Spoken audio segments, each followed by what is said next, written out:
we cannot escape one another.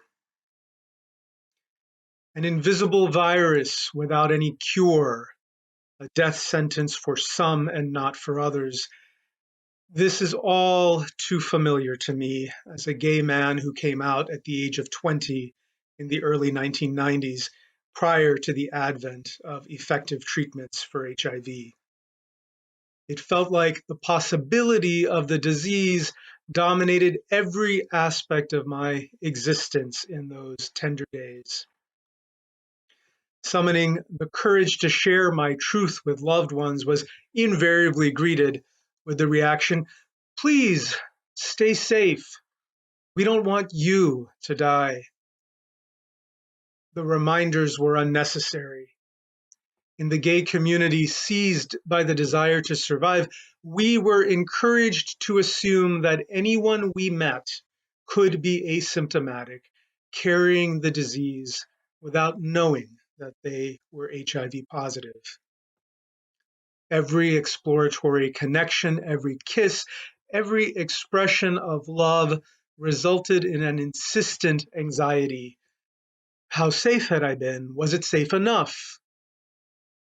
The only 100% guarantee of safety was complete abstinence, which would require sacrificing intimacy altogether.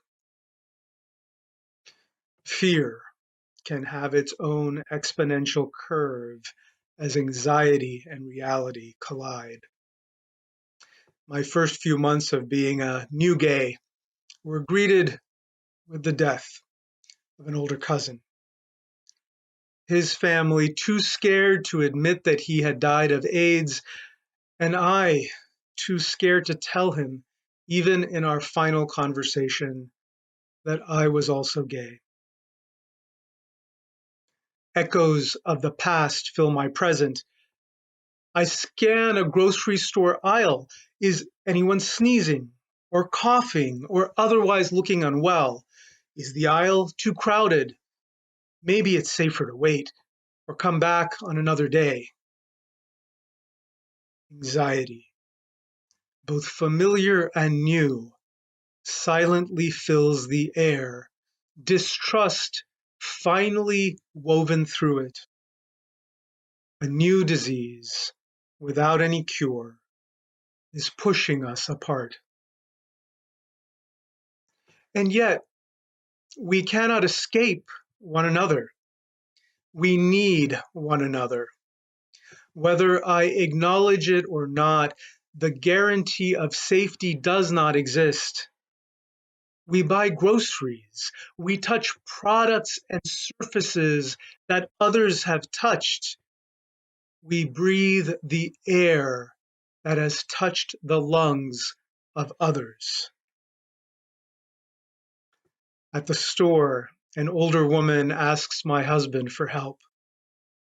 She cannot read the fine print on the label of a product that she needs. He leans in and reads it out loud for her.